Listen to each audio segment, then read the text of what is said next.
developers are very agile people. Is it pre-let? Is it pre-sold? The north-south divide has never been wider. We will not look at spec at all. And if that doesn't polarise our views of the market, then nothing will.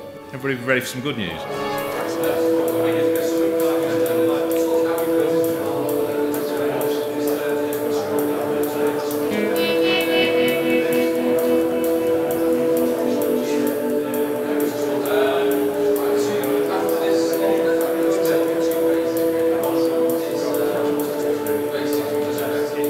We're here for the Place AGM, which is a State of the Region conference looking at property regeneration, construction, where we are today in terms of the economy, investment, business and prospects going forward. In real terms, we're seeing a reduction of about 10% in public sector spend by 2015. Implications if you work with the public sector, you're going to have to be a lot more flexible than you have been in the past. And if you're working on major capital projects, then good luck. So the effect of the CSR is estimated to remove 5.6 billion from the northwest economy, which is 4.6% of GVA. God, this is doom and gloom, isn't it?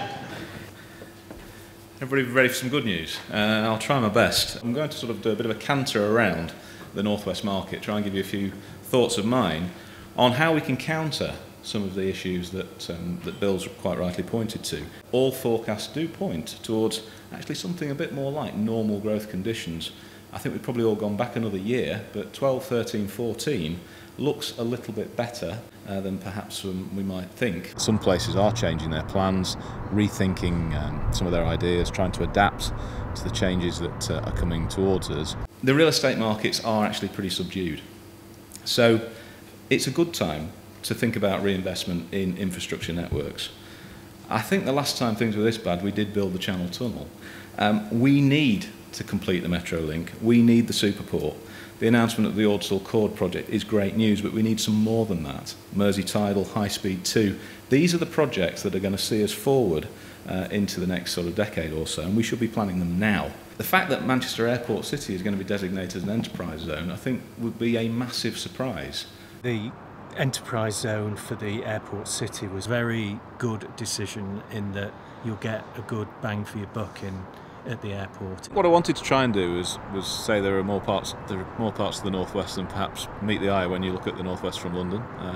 Manchester is a very important city, but there are other places I think we need to focus on. Liverpool, I believe, has had a fantastic decade and has got more to come. You may or may not agree, but I think Liverpool 1 is one of the most transformational projects we've seen in the northwest for a very, very long period of time. And the statistics do prove that it has actually recaptured an awful lot of people back into Liverpool who had totally given up on Liverpool as a city. I think there are going to be some real challenges from some of the smaller places across the northwest as they seek to adapt to what is not going to be a terribly easy economic period. Blackpool has to rediscover a market for itself. Huge amount of money has been spent on public realm. Is this now an opportunity for the hotel operators to move in behind what has happened in Blackpool and begin to reinvigorate? Some places are changing their plans, rethinking some of their ideas, trying to adapt to the changes that are coming towards us.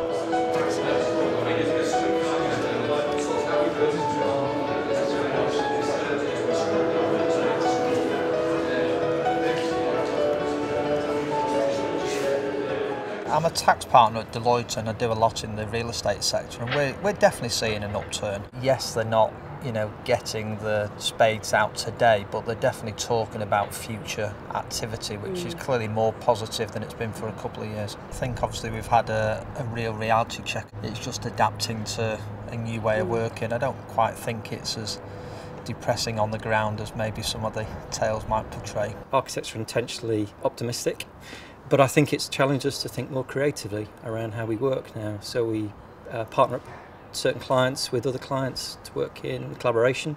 We work with other design consultants, be it architects or urban designers, landscape guys, putting sort of consultant teams together. So we try and work in a far more flexible way now. We have got offices as a business in Glasgow, Leeds, Manchester and London, so I do often bump into colleagues from different parts of the country. In my experience, the north-south divide has never been wider, certainly never been wider in my 25 years in development. If you compare office rental growth as a UK average at 2.8%, I think the North West might have fared a little bit better than that. London's currently running at 4.3%, and the UK average for the 2.8 UK average was negative 2.8 to London's positive 4.3.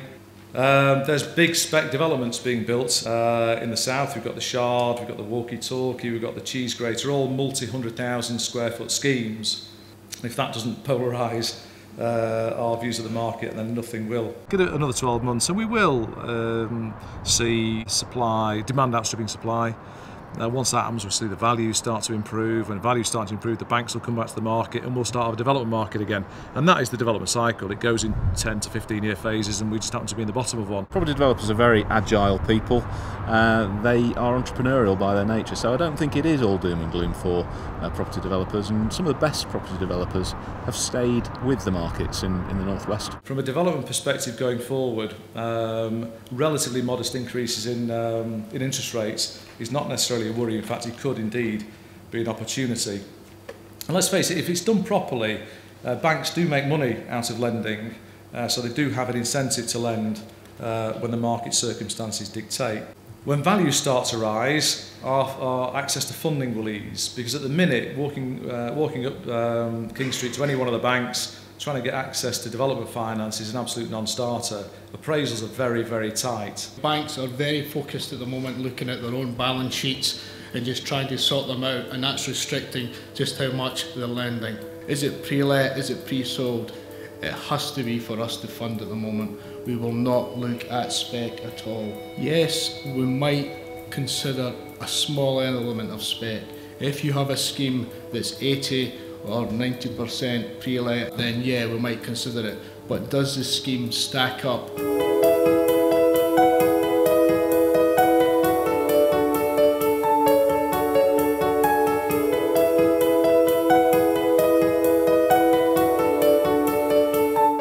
Events like this in London, run by some of the national titles and newspapers, magazines, what have you, but nobody really doing the same up here. This is about the third Place Northwest event I've been to, and I was very impressed with the turnout today. This was very worthwhile.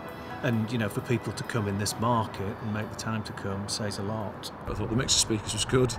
I thought the way they dovetailed together was really effective. And yeah, I think if you could make this an annual event, I think it'd be well supported.